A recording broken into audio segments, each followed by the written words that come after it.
ஓம் நமச்சிவாய. திருச்சிற்றம்பலம். சிவாய நமக, சிவசிவாய நமக. புண்ணிய காலம் ஆரம்பித்து விட்டது. நீ செய்த புண்ணியத்திற்கேற்ப நல்ல நல்ல பலன்கள் எல்லாம் உன் வாழ்வில் நடக்கப் போகின்றது. மனதில் ஏற்படும் தேவையற்ற சஞ்சலங்களை கண்டு கொள்ளாமல் நீ விட்டு விடுவதுதான் உனக்கு நல்லது. ஏனென்றால் நல்ல காலம் பிறந்து விட்டது அல்லவா? சஞ்சலங்களை மனதில் வைத்துக்கொண்டு அந்த நல்ல காலங்களை நீ அனுபவிக்க வேண்டும். அதை தவற விட்டு விடக்கூடாதல்லவா? அதற்காகத்தான் சொல்கிறேன். உன் மனம் சஞ்சலத்தில் இருந்தால் அதை கண்டு கொள்ளாமல் விட்டுவிடு. நல்ல நேர்மறை சிந்தனைகளோடு உனக்கு என்ன வேண்டும் என்பதில் மட்டும் நீ தெளிவான முடிவோடு உன் வாழ்க்கையை எதிர்கொள்ள தயாராக இரு. எல்லாமே நல்லபடியாகவே நடக்கும். உன் மனதில் ஏகப்பட்ட குழப்பங்கள் இருக்கின்றது. அந்த குழப்பத்திலிருந்து நீ எப்படி வெளிவர வேண்டும் என்பதை நான் சொல்கிறேன். அதன்படியே நீ நடந்து கொள். உன்னுடைய எதிர்காலம் மிக சிறப்பாக நல்லபடியாக இருக்க நீ சில முடிவுகளை துணிந்து எடுக்க இருக்கின்றாய். அதனால் உனக்கு நன்மை நடக்குமா நடக்காதா என்ற குழப்பத்திலும் நீ இருக்கின்றாய். கவலையப்படாதே. நீ எடுத்த முடிவு சரியானது. எனவே நீ எடுத்த முடிவை பற்றி கவலைப்படக்கூடாது. இனி அதில் சில பயணங்கள் வரப்போகின்றது. பல மாற்றங்கள் வரப்போகிறது. அது உன் வாழ்வில் நல்லதாகவே நடக்கப் போகிறது. எல்லாம் உனக்கு நன்மையே செய்யும். அதனால் அதை பற்றி குழப்பாமல், மனதை போட்டு வருத்தி கொள்ளாமல் நீ எப்போதும் என்னுடைய நாமத்தை மட்டும் உச்சரித்து கொண்டே இரு. அது உன்னை எல்லா ஆபத்திலிருந்தும் காத்துவிடும். கலங்காதே. எப்போதெல்லாம் உனக்கு உன் மனதில் பயம் தோன்றுகிறதோ அப்போதெல்லாம் என்னுடைய நாமத்தை நீ சொல்லி வா. மற்றவர்கள் உன்னை பற்றி பேசுவதை நீ கவனத்தில் கொள்ளாதே. மற்றவர்கள் வாயை நம்மால் அடைக்க முடியாது. அதனால் நம் காதை அடைத்து கொள்ளலாம் அல்லவா? நம் காதை அடைத்து கொண்டு அதன்படியே நீ போ. உன் மனதிற்கு என்ன தோன்றுகிறதோ அதன்படியே செய். உன் வாழ்க்கையில் எது சரியானதோ அதை நீ செய்து வா. நான் இருக்கின்றேன் உனக்கு. உனக்கு நல்லது நடக்க நான் அமைத்து தருகிறேன் எல்லாவற்றையும் உனக்கு சாதகமாக. உன்னுடைய மன வருத்தம் மாறும். சில அற்புத நிகழ்வுகள் அடுத்தடுத்து உன் வாழ்வில் நடக்கப் போகின்றது. நான் உன்னை ஒருபோதும் கைவிட மாட்டேன். நீ கேட்டவற்றை உனக்கு நான் கிடைக்கச் செய்வேன். நன்மையும் தீமையும் மாறி மாறி வந்து கொண்டுதான் இருக்கும். இதுதான் எல்லோருக்குமான வாழ்க்கை. என்னை வணங்கும் உனக்கு தீமையின் தாக்கத்தை குறைத்து நன்மைகள் அதிகம் நடக்கும்படியாக முன் வாழ்வை இப்போது நான் நடத்தி கொண்டிருக்கின்றேன். வாழ்வின் நல்ல மாற்றங்கள் நினைத்து பார்த்திராத அற்புதமான மாற்றங்களாக அது நடக்க இருக்கின்றது. அந்த நல்ல மாற்றங்கள் நடந்து நீ மகிழ்ச்சியாக இருக்க வேண்டி என்ன நிகழ்வுகள் நடக்க வேண்டுமோ அதுவே உன் வாழ்வில் நடக்கப் போகிறது. இனி எல்லாமே உன்னுடைய நன்மைக்காக மட்டுமே நடக்கப் போகிறது. நீ எதை தேடி என்னிடம் வந்தாயோ, உன் எதிர்காலம் சிறப்பாக இருக்க வேண்டும் என்று என்னிடம் கண்ணீர் விட்டு அழுதாயோ அது நல்லபடியாகவே மாற்றி அமைத்து தருகிறேன். உன் எதிர்காலம் மிக சிறப்பாகவே இருக்கப் போகிறது. இப்போது நீ எடுத்திருக்கும் முடிவு உனக்கும் உன் வாழ்க்கைக்கும் உன் குடும்பத்திற்கும் மிக சரியானது. அதன் வழியே நீ போ. உன் வாழ்வில் பல நல்ல மாற்றங்களை நான் அமைத்து தருகிறேன். தைரியமாகவே இரு. உன் உழைப்பையும் அன்பையும் பிறர் தவறாக பயன்படுத்தும் போதோ அல்லது பலனை பிறர் அனுபவிக்கும் போதோ நீ வருத்தப்படாதே. அவர்கள் உன் கர்மாக்களையும் பாவங்களையும் அனுபவித்து உன் கர்ம வினைகளை விரைந்து முடிக்கவே அப்படி செய்து கொண்டிருக்கின்றார்கள். நான் தான் அவர்களை அனுப்பி வைத்திருக்கின்றேன். அந்த சமயத்தில் உனக்கு வருத்தம் அளித்தாலும் உன் கர்ம வினைகள் குறைகிறது என்று நீ நிம்மதிக்கொள். எந்த சூழ்நிலையிலும் இழந்து போனதையும் தொலைத்து விட்டதையும் எண்ணி நீ மனதில் கவலை கொள்ளாதே. நடப்பவை யாவும் நன்மைக்கு என்று நம்பிக்கையுடன் உன் லட்சியத்தை நோக்கி நீ முன்னேறிச் செல். எல்லாம் நன்மைக்கே என்று சொல்கிறீர்களே, ஆனால் என் வழிகள் அப்படியேதானே இருக்கின்றது. எந்த நன்மையும் எனக்கு நடக்கவில்லை என்கிறாயா? நீ கொஞ்ச நாள் பொறு.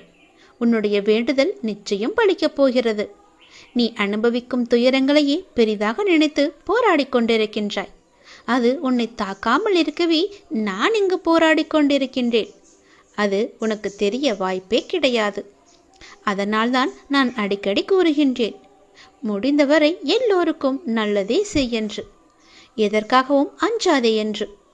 ஏனென்றால் உன்னோடும் உன் குடும்பத்தோடும் நான் இருக்கின்றேனே. இன்பமும் துன்பமும் நிலையற்றவைதான். அது எல்லோருக்கும் மாறி மாறி வந்து கொண்டுதான் இருக்கும். இன்று இருப்பது நாளை மாறிவிடும். எனவே நீ மனம் கலங்காமல் இரு. இன்றைய துன்பத்தை நினைத்து நாளைய இன்பத்தை நீ தொலைத்து விடாமல் இருக்க வேண்டும். அதற்காகத்தான் சொல்கிறேன். உனது நலனை விரும்புகின்ற நான் உனக்கு நன்மையை மட்டும்தான் செய்வேன் என்பதில் நீ உறுதியான நம்பிக்கையோடு இரு. கவலையே படாதே. நான் இருக்கின்றேன். என்றும் எங்கெங்கும் எப்போதும் என்றென்றுமே உன்னோடு. உனக்கு நல்லது மட்டுமே நடக்கும். நீ என் பரிபூர்ண அருள் முழுவதையும் பெற்றுவிட்டாய். என் ஆசீர்வாதத்தையும் அன்பையும் நீ பெற்றுவிட்டாய். உன்னுடைய பக்தியால் நான் உனக்கு அடிமையாகிவிட்டேன் என் தங்கமே. என்னிடத்தில் நீ பக்தி செய்ததால் நீ வருவாய், நிச்சயம் தொண்டு செய்வாய். அதன் மூலம் நான் உன்னிடத்திலேயே நான் ஐக்கியமாகி விடுவேன். உன்னுடைய வருகைக்காக நான் காத்து கொண்டிருக்கிறேன். நீ என்னிடம் வந்து மற்றவர்களுக்கு நீ தொண்டு செய். எனக்கு தொண்டு செய்ய வேண்டாம். மற்றவர்களுக்கு நீ தொண்டு செய்தால் நான் உன்னிடத்தில் வந்து உனக்கே நான் அடிமையாகி விடுகிறேன். உன்னிடத்திலே நான் இருந்து உனக்கு வேண்டிய உதவிகளையெல்லாம் நான் செய்கின்றேன். நீயோ மற்றவர்களுக்கு உதவி செய். உனக்கு தேவையானது எதுவோ அதை நானே தருகின்றேன். நீ அள்ளி அள்ளி கொடு, நானும் உனக்கு அள்ளி அள்ளி தருகின்றேன். நான் கொடுப்பதை வைத்து நீ மற்றவர்களுக்கு கொடு. உன் வாழ்க்கையில் பல நல்ல நல்ல மாற்றங்கள், நல்ல நல்ல நிகழ்வுகள், நீ கேட்ட சந்தோஷங்கள், மன மகிழ்ச்சிகள் எல்லாமே உனக்கு கிடைக்கும். நீ கேட்ட பண பிரச்சனை எல்லாமே தீர்ந்துவிடும். நான் உனக்கு அள்ளி அள்ளி தரும்போது நீ உன் இரு கைகளையும் தூக்கி அதை வாங்கிக்கொள். நான் தருவது உனக்காக மட்டுமே. உன்னுடைய உண்மையான பக்தியால் நீ என்னை வென்று விட்டாய். நீ என்னை அடிமையாக்கி விட்டாய். நான் உனக்கு எப்பொழுதும் தொண்டு செய்யவே நான் காத்திருக்கின்றேன். அதுபோல நீயும் தொண்டு செய்து மற்றவர்களின் வாழ்த்துக்களை நீ பெற்றுக்கொள். அதன் மூலம் உன் வாழ்க்கை மிக சிறப்பாகவே மாறும். நான் உன் நல்ல எண்ணத்தில் தான் நான் வைத்திருக்கின்றேன். அதுபோலவே நீயும் செய். உன்னையும் எல்லோரும் போற்றுவார்கள். நன்றாக இருப்பாய் நீ. திருச்செந்தூர் முருகன் நான் உனக்கு அள்ளி அள்ளி கொடுக்கப் போகின்றேன். சந்தோஷமாகவே பெற்றுக்கொள் நீ. சற்றே நீங்கள் சிந்தியுங்கள். உங்களை தவிர வேறு யார் உங்களை தடுக்கிறார்கள் என்று. மனிதன் தன்னைத்தானே முடமாக்கிக் கொள்கிறான் என்பதுதான் விந்தையிலும் விந்தை, உண்மையிலும் உண்மை. உங்கள் தவறுகளை வேட்டையாடுவதற்கு உன்னிப்பாக உங்களை கவனித்துக் கொண்டிருப்பார்கள். ஏதாவது நல்ல விஷயத்தை உங்களிடத்தில் கண்டால் குருடர்களாகி விடுவார்கள். ஏதாவது தவறை கண்டுவிட்டால் போதும், உங்கள் தவறை ஊதி பெருசாக்கி எங்கோ பூதாகரம்பமாக ஆக்கி விடுவார்கள். உடனடியாக உணர்ந்து கொள்வார்கள். பொங்கி எழுவார்கள். அலசி ஆராய்ந்து முடிவு சொல்ல புறப்பட்டு விடுவார்கள். சற்றும் இவர்களை நீ பொருட்படுத்தக்கூடாது. நீங்கள் உங்களை நம்பினால் போதும், எல்லாம் உங்களை நோக்கி தானாக வரும். ரகசியத்தை வெளிப்படுத்தியவருக்கும் துக்கத்தை வெளிப்படுத்தாதவருக்கும் மனதில் நிம்மதி இருக்காது தெரியுமா? எந்த ரகசியத்தையும் யாரிடமும் சொல்லக்கூடாது. அதுபோல மனதிற்குள்ளே துக்கத்தை அழுத்தி கொண்டு அமுக்கிக் கொண்டு இருக்கக்கூடாது. உங்கள் பயம்தான் எதிரிக்கு தைரியமாக அமைந்துவிடும். உங்கள் பயத்தை எதிரியிடம் காமிக்காதீர்கள். நீங்கள் எப்பொழுதும் அவர்களுக்கு முன்னால் தைரியமாகவே இருங்கள். உங்கள் அமைதி எதிரிக்கு குழப்பத்தை ஏற்படுத்தும். குழப்பத்தில் இருப்பவர்கள் எப்போதுமே ஜெயித்ததில்லை. அதை நீங்கள் நம்பிக்கொள்ளுங்கள். ஏதாவதாக இருந்தாலும் முதலில் உங்கள் பயத்தை நீங்கள் அகற்றுவதற்கு முற்படுங்கள். யாரையும் பழிவாங்க வேண்டாம். பழிவாங்க வேண்டும் என்ற எண்ணமும் உங்களுக்கு அறவே வேண்டாம். காலங்கள் மாறும்போது எல்லாமே மாறும். அதுபோல உங்களுடைய கவலைகளும் தானாகவே உதிர்ந்துவிடும். அந்த கவலைகளையே நினைத்து கொண்டிருக்காதீர்கள். தனக்குத்தானே சங்கிலியால் கட்டிக்கொண்டு தனக்காக ஒரு சிறையை நீங்கள் அடைத்து வைத்திருக்கிறீர்கள். அந்த சிறையிலிருந்து நீங்கள் வெளியே வருவதற்கு எல்லாம் ஒரே வழி என்ன தெரியுமா? அப்பாவின் பாதத்தை பிடித்து கொள்வது மட்டும்தான். உங்களுடைய கர்மா என்ற சிறையிலிருந்து சீக்கிரமாகவே வெளிவர, உங்களுக்கு சுதந்திரம் கிடைக்க அப்பாவின் பாதத்தை இறுக்கமாகவே பிடித்து கொள்ளுங்கள். அவரிடம் சென்று ஒரு முறை வழிபட்டு பாருங்கள். அவரின் முகத்தை நீங்கள் பார்த்துவிட்டு வாருங்கள். சந்தோஷமாக இருப்பதற்கு மேலும் அதிகமான பொருட்களை நாம் வைத்திருக்கலாம். ஆனால் சந்தோஷமாய் இருக்கக்கூடிய இதயத்தை நாம் இழந்துவிட்டோம் என்பதுதான் உண்மை. நம்முடைய அன்பான இதயத்தை நாம் இழந்துவிட்டோம். உயிருடன் வாழ்வது அல்ல வாழ்க்கை. முழு ஆரோக்கியமாக நிம்மதியாக வாழ்வது மட்டும்தான் உண்மையான வாழ்க்கை.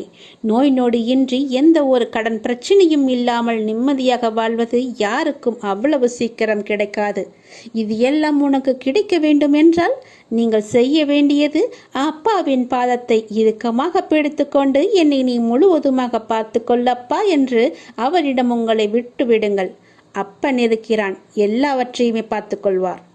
உன்னுடைய காரியங்கள் அனைத்தும் வெற்றி பெறும். உன் துயரங்கள், உன்னுடைய வியாதிகள், உன் கடன் சுமைகள் அனைத்தும் உன்னை விட்டு விலகப் போகின்றது. கூடிய விரைவில் நீ விரும்பும் எண்ணங்கள் நிறைவேறப் போகிறது. செல்வம் பெருகப் போகிறது. உனது வளர்ச்சியையும் நீ மகிழ்ச்சியாக இருப்பதையும் பார்ப்பதற்கு நான் உன்னோடு உன் வீட்டிற்கே வரப்போகின்றேன். துயரங்களின் தாக்கத்தை தாங்க முடியவில்லை என்று புலம்பிக் கொண்டிருக்கின்றாய்.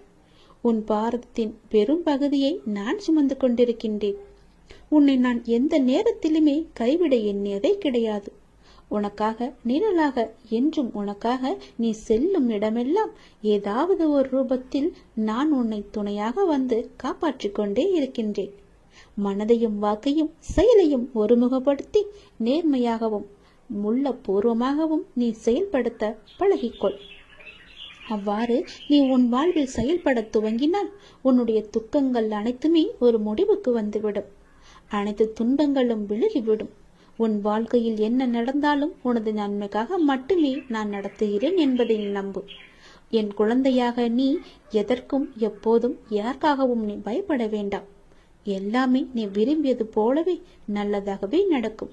இது உன் அம்மாவாக, அப்பாவாக, உன் குருவாக என்னுடைய சத்திய வாக்கு. இது எல்லா மங்களங்களும் உனக்கு விளையப் போகின்றது. எந்த ஒரு சூழ்நிலையிலும் நீ கவலை மட்டும் நீ படக்கூடாது. எதிர்மறை எண்ணத்தை உன் மனதிற்குள்ளே கொண்டு வரக்கூடாது. எப்போதும் நீயும் உன் வீடும் நேர்மறையாகவே எப்பொழுதும் சூழ்ந்து இருக்கட்டும். நேர்மறையை மட்டுமே உனக்குள்ளும் உன் வீட்டிற்குள்ளும் கொண்டு வா. தன்னை நாடி வருபவர்களிடம் எந்த வித்தியாசங்களையும் நான் ஏற்ற இறக்கங்களையும் நான் பார்க்க மாட்டேன். தன் சன்னதியை அடைந்து கண்மூடி நம்பிக்கையுடன் பிரார்த்தனை செய்பவர்கள் மேல் தன்னுடைய பேரருளை நான் வியாபிக்க செய்கின்றேன். இன்றைய தினம் என்னுடைய பேரருளை நீ பெற்று வாழ்வாங்கு வாழப்போகின்றாய். சந்தோஷங்கள் பொங்க நான் உன்னை ஆசீர்வதிக்கின்றேன். என்னை சரணாகதி அடைந்தவர்கள் துன்பத்தில் விழும் தருவாயில் கூட அவரது கை கொடுத்து நான் தூக்கி விடுகிறேன். கைபிடித்து எழுந்து என்னிடம் வந்து விட்டால் போதும், நான் அவர்களை பார்த்து கொள்வேன். நிச்சயம் உன்னுடைய எதிர்காலம் மிக சிறப்பானதாக மாற்றித்தர நான் உனக்கு சத்திய வாக்கு தருகிறேன். கடந்த காலத்தை நீ கடந்து வந்தால்தான் எதிர்காலம் உனக்கு கைகூடி வரும். நடந்து முடிந்தது அனைத்துமே பாடம். அதை மீண்டும் மீண்டும் நினைத்து கொண்டிருந்தால் கண்முன் இருக்கும் வாய்ப்பும் கண்ணுக்கு தெரியாது போய்விடும். நல்ல திசை, உனக்கு நல்லதே நடக்கும். இந்த அப்பன் எப்போதுமே உனக்காக மட்டுமே இருக்கின்றேன். உன் நல்லதுக்காகவே நான் வாழ்ந்து கொண்டிருக்கின்றேன். உனக்கு நல்லது செய்யவே உனக்கு துணை புரிந்து கொண்டிருக்கிறேன். எல்லாவற்றிலும் நீ ஜெயிக்க என்னுடைய ஆசிகளையும் எப்போதும் நான் உனக்கு வழங்கி கொண்டே இருப்பேன். நல்லது நடக்கும். இந்த உலகமானது எப்படி வேண்டுமானாலும் மாறலாம். மனிதனாகனவன் எப்படி வேண்டுமானாலும் மாறலாம். எந்த நொடி வேண்டுமானாலும் மாறலாம். உங்கள் மீது நீங்கள் நம்பிக்கை வையுங்கள். வாழ்க்கை எந்த நொடியிலும் மாறும். மனிதர்களிடம் நீங்கள் கவனமாக இருங்கள். எப்போது மாறுவார்கள் என்று யாருக்கும் தெரியாது. நம்மை நாமே பெரிதாக எண்ணிக்கொண்டு அகந்தை கொள்வது கூடாது. சாதாரணமானவர்களாக நம்மை கருதும் போதுதான் நம்மிடம் கருணையும் பணிவும் நல்ல சிந்தனையும் வெளிப்படத் தொடங்கும். எல்லா ஆற்றல்களும் மனிதனுக்கு இயல்பிலேயே இருக்கின்றன. ஆன்மீகத்தின் உதவியால் தடைகளை போக்கி நாம் நிறைநிலையை அடைய வேண்டும். ஆன்மீகத்தின் உதவியால் தீயவர்கள் கூட மகானாக முடியும். இந்த உலகம் இறைவனுக்கு சொந்தமானது. உலக பொருட்களில் எல்லாம் அவரே இருக்கின்றார். இந்த கோணத்தில் பார்க்க தொடங்கிவிட்டால் நம் மனம் உயர்வு பெறும். இங்கொன்றும் அங்கொன்றுமாக நுனிப்புள் மேய்வது போல ஒருபோதும் மேயக்கூடாது. வெற்றி பெறவும் முடியாது நம்மால். எல்லாவற்றையுமே முழுமையாக ஆராய்ந்து அதிலேயே ஈடுபட வேண்டும். கன நேரம் இன்பமாக ஏதோ ஒன்று கிடைக்கலாம். ஆனால் அத்துடன் எல்லாம் முடிந்துவிடும். நம்முடைய இன்பமானது தொடர்ந்து நிலைத்து இருக்கும்படி செய்ய வேண்டும். ஒவ்வொரு நேர்மையான செயலும் அதற்குரிய வெகுமதி தர காத்து கொண்டிருக்கிறது. உணர்ச்சி வசப்பட்டால் முடிவெடுக்க முடியாமல் தடுமாற நேரிடும். உணர்ச்சி வசப்பட்டால் எல்லாமே ஒரு நொடியிலே மாறிவிடும். அதனால் எது செய்தாலும் பொறுமையாக நிதானமாக யோசித்து செய்யுங்கள். கடந்ததை பற்றி வருந்தவோ வருவது பற்றி கற்பனை செய்யவோ வேண்டாம். முயற்சிக்குரிய பலன் ஒருவனுக்கு நிச்சயம் கிடைத்தே தீரும். எதை கண்டுமே நீங்கள் எரிச்சல் படாதீர்கள். எல்லாவற்றையுமே நீங்கள் ஒரு அனுபவ பாடமாக எடுத்துக்கொள்ளுங்கள். நமக்கு எது நடந்தாலும் இது ஒரு அனுபவம் என்று எண்ணிக்கொள்ளுங்கள். மனசாட்சிக்கு கட்டுப்பட்டு நடந்தால் உங்களுடைய வாழ்வு நலம் பெறும். மனம் என்பது கடவுளின் கையில் ஒரு கருவியாக இருக்க வேண்டும். கடவுள் விரும்பும் வழிபாடு உழைப்பு ஒன்றுதான். அவருடைய விருப்பத்தை நாம் பூர்த்தி செய்ய வேண்டும். கடவுள் நம்பிக்கை ஒன்றே மனிதனுக்கு உண்மையான உதவி. கடவுளின் விருப்பப்படி நடக்கட்டும் என எல்லாவற்றையுமே விட்டுவிடுங்கள். உங்கள் தலைகளில் நீங்கள் பாரத்தை ஏற்றுக்கொள்ளாதீர்கள். உங்களுக்கு இன்று நடப்பது எல்லாமே அவருடைய விருப்பப்படிதான் நடக்கின்றது. அவர் விரும்பாமல் எதுவும் உங்களுக்கு நடக்காது. அதனால் அவர் விருப்பப்படி வருவதை அவருடைய போக்கிலேயே விட்டுவிடுங்கள். கடவுளிடம் எல்லாம் நன்றாக இருக்க வேண்டும் என்று பிரார்த்தனை செய்யுங்கள். எல்லாம் உங்கள் இஷ்டப்படியே நடக்கட்டும் என்று அவரிடம் விட்டுவிடுங்கள். நீங்கள் எது செய்தாலும் எனக்கு நன்மையாக மட்டும்தான் இருக்கும் என்று அவர் மீது நீங்கள் நம்பிக்கை கொள்ளுங்கள். மற்ற எல்லாவற்றையும் அவரே பார்த்து கொள்வார். நீங்கள் பயமின்றி நிம்மதியாக கவலைப்படாமல் சந்தோஷமாகவே இருக்கலாம். உனக்கு உள்ள பிரச்சனைகளை பற்றி எனக்கு தெரியாது என்று நினைத்து கொண்டிருக்கிறாய். உன்னுடைய பிரச்சனை என்ன, எப்படி வந்தது, எதனால் வந்தது என எல்லாமே எனக்கு தெரியும். உன் பிரச்சனைகளை நினைத்து நினைத்து உன் வாழ்நாளில் இருக்கும் நிம்மதியை இழந்து நீ தவித்து கொண்டிருக்கிறாய். உன் மனதை ரணப்படுத்தி கொண்டு எரிச்சல் பட்டு வாழ்க்கையையே ரணமாக்கி வைத்திருக்கிறாய். அதை எப்படி சரி செய்வது என்று தெரியாமல் இருண்ட காட்டில் நுழைந்தது போல திக்கிட்டு இருக்கிறாய். இதனால் வாழும் வாழ்க்கையே உனக்கு நரகமாக தோன்றுகிறது. ஒரு விஷயம் உனக்கு பிடிக்கவில்லை என்றால் அதை நீ விட்டுவிடு. விரும்பாமல் ஏற்றுக்கொள்வது சரியல்ல. உனக்கு நீயே செய்யும் தீமை. உனக்கு நீயே வேஷம் போடுகிறாய் என்று அர்த்தம். உனக்கு அது நிம்மதி தராது. மற்றவர்களுக்கும் நிம்மதி இல்லாத சூழலை உருவாக்கும். அதை விட்டு நகன்று விடுவதுதான் சிறந்தது உனக்கு. அமைதியாய் போவதில் தவறு இல்லை. ஆனால் அந்த அமைதியை ஏற்க முடியாமல் சில பேர் இருப்பார்கள். காரணம், உன்னிடம் பேசி பழகிவிட்டார்கள். அவர்களுக்கு அது ஏற்றுக்கொள்ளக்கூடியதாக இருக்காது. அவர்கள் செய்யும் சில விஷயங்கள் வருத்தத்தை ஏற்படுத்தியது என்றால் மனம் வருந்தாமல் அமைதியாக நீ விலகிவிடு. அவர்களுக்கு நீ விட்டு சென்றதாக தோன்றும். உண்மையான காரணத்தை அவர்களுக்கு நீ உணர்த்த வேண்டும் என்று அழையாதே. உன்னை புரிந்தவர்களாக இருந்தால் அது அவர்களுக்கு தெரியும். அவர்கள் செய்த தவறு என்ன, எதற்காக நீ அமைதியாக இருக்கிறாய் என்று. இதையெல்லாம் ஒரு விஷயமாக எடுத்துக்கொண்டு நீ கலங்காதே. அதை மற்றவர்களிடம் கோபமாய் வெளிப்படுத்துகிறாய். அப்படி அவர்கள் என்ன செய்தார்கள்? கோபத்தையும் எரிச்சலையும் விடு. உன்னை காயப்படுத்தினது நியாயமில்லைதான். அதற்காக அந்த கோபத்தை மற்றவர்களிடம் காண்பிப்பது மிகவும் தவறு. நிம்மதியுடனும் சந்தோஷத்துடனும் வாழ அதற்கான எல்லா முயற்சியிலும் உன்னை நான் ஈடுபடுத்தி செய்ய வைப்பேன். நானே துணை நின்று உன்னை காப்பேன். நீங்கள் வாழ பிறந்திருக்கிறீர்கள். வாழ்வை அனுபவித்து வாழ வேண்டும். அதற்கு தடையாக உள்ள கஷ்டங்களையும் பிரச்சனைகளையும் வேறு விதமான சூழல்களையும் நீக்கி எல்லாவற்றிலும் சம்பூர்ணமாக வாழ வேண்டும் என்பதே இந்த அப்பாவின் விருப்பம். அப்பாவின் விருப்பம் உங்கள் வாழ்க்கையில் நடைமுறைக்கு வர வேண்டும் என்றால் அப்பா உங்கள் மனதில் இருக்க வேண்டும். அப்பா என் மனதில் இருப்பதை எப்படி அறிந்து கொள்வது என நீ கேட்கலாம். எந்த மனதில் அமைதியும் சாந்தமும் நிலவுகிறதோ, எந்த மனம் எப்போதும் அன்பினால் நெகிழ்கிறதோ, எந்த மனம் எப்பொழுதும் பொறுமை காக்கின்றதோ, எந்த மனம் அனைத்தையும் சகித்து கொண்டு போகிறதோ அந்த மனதில்தான் அப்பா முழுமையாக இருக்கிறார். சில நேரங்களில் கஷ்டம் கலங்கச் செய்யும், வேதனை திகைக்க வைக்கும், பிரச்சனைகள் மூழ்கடிப்பது போல தெரியும். ஆனால் திகைக்கக்கூடாது.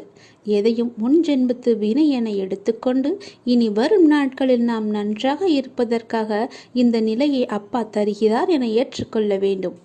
மனநிலை மற்றும் மாறுதல்களுக்கு மௌன சாட்சியாக இருப்பவன் இறைவன். அப்பா எனக்கு எதையும் செய்யவில்லை என கதறி அழுத நாட்கள் உண்டு. அழுத நாட்கள் எல்லாமே முடிந்து போகும். ஆனந்தமான காலம் உங்களுக்காக காத்திருக்கிறது. மரம் இலைகளை உதிர்க்க ஆரம்பித்து மொட்டையாகி நின்றால் மரம் பட்டுவிட்டது என நாம் கதறுவது கிடையாதே. இது இலையுதிர் காலம், இனி வசந்த காலம் வரும் என்பதை நினைத்து நாம் காத்திருப்போம் இல்லையா? அப்படியேதான் உங்களுடைய வாழ்க்கையும். இந்த துன்ப நாட்கள் எல்லாமே முடிவுக்கு வரும். முடிவுக்கு வந்து உங்களுக்கு இன்பம் சேரப்போகிறது. அன்றைக்கு நீங்கள் தகுதியாக இருப்பதற்கு இந்த கஷ்டம் என்ற பயிற்சி உங்களுக்கு அளிக்கப்படுகிறது. அப்பா எப்படி முழுமையானவரோ அப்படியே நீங்கள் முழுமையான தன்மை உடையவர்கள். அவரே முழுமையை நோக்கி உங்களை அழைத்து செல்வார். எதை பற்றியுமே நீ கவலைப்படாதே. உன்னோடு நான் எப்போதுமே இருப்பேன். உன் பிரச்சனைகளை நான் தீர்த்து வைக்கிறேன். எதை பற்றியுமே நீ கவலைப்பட்டு கொண்டே உன்னுடைய வாழ்வை நீ இழந்து விடாதே. நிறையவே பிரச்சனை இருக்கிறது. எதை சொல்லி எங்கே போய் அழுவது என்று தெரியாமல் நீ தினமும் புலம்பி தவித்து கொண்டிருக்கிறாய். எனக்கென்று யாருமே இல்லையே, நீங்களும் இருக்க மாட்டீர்களா அப்பா என்று என்னிடமே நீ கேட்கிறாய். உனக்கு யார் இல்லை? எல்லோருமே இருக்கிறார்களே. நீதான் அவர்களை புரிந்து கொள்ளவில்லை. யார் என்று சொல்கிறேன் தெரியுமா? அந்த கடவுளை தான் சொல்கிறேன். உனக்காக அம்மாவாக அந்த அம்மன் இருக்கிறார். அப்பாவாக அப்பன் ஈசன் இருக்கிறார். குருவாக நானும் இருக்கிறேன். உனக்காக எல்லோருமே இருக்கும்போது, உனக்காக அந்த கடவுள்களே இருக்கும்போது நீ ஏன் எனக்கு யாருமே இல்லை என்று சொல்கிறாய்? உன் கவலையை போக்க அந்த படைத்த இறைவன் எங்களுக்கு தெரியாதா? உன் பிரச்சனை என்ன என்பது எங்களுக்கு தெரியாதா?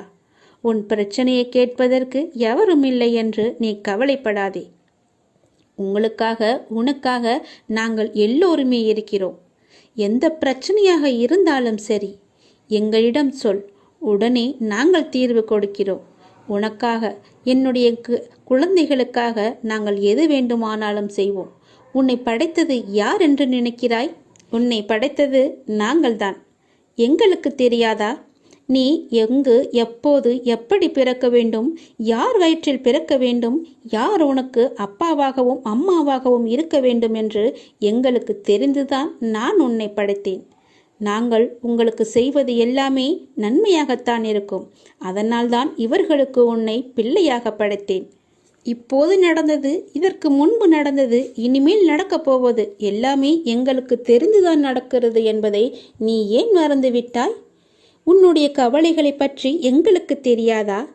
உன்னுடைய பிரச்சனைகள் எல்லாமே தீரும் நேரத்தை நீ நெருங்கிவிட்டாய். நீ இதுவரை அனுபவித்தது பூர்வ ஜென்ம, முந்தைய ஜென்ம கர்மாவின் பலன்தான். மிச்சம் இருந்தது, அது இப்போது முழுவதுமாகவே தீர்ந்துவிட்டது. இன்னும் நான் உனக்கு நிறையவே கொடுக்கப் போகிறோம். அதை பெறுவதற்கு நீ தயாராக இரு. என்ன கஷ்டத்தை கொடுக்கப் போகிறீர்களா என்றுதானே நீ கேட்கிறாய்? அவ்வளவு சோதனைகளை நீ தாங்கி இருக்கிறாய். அவ்வளவு பிரச்சனைகளை நீ பார்த்து இருக்கிறாய். கவலைப்படாதே. இனி வருவது உனக்கு பிரச்சனை அல்ல, உனக்கு கவலையும் அல்ல, உனக்கு சந்தோஷம்தான். உன்னுடைய பிரச்சனைகள் எல்லாமே முடிந்து விட்டது. அதற்கு தீர்வும் நீ கண்டுவிட்டாய். இனி நடக்கப் போவது எல்லாமே உனக்கு ஜெயமாகவே இருக்கும், சந்தோஷமாகவே இருக்கும். நீ கேட்டது அனைத்துமே உங்களுக்கு கிடைக்கும். நீ எதிர்பார்த்தபடியே உன்னுடைய வாழ்க்கை நிச்சயமாகவே அமையும். என் வார்த்தையை நம்பு. உன்னை நான் படைத்தேன்.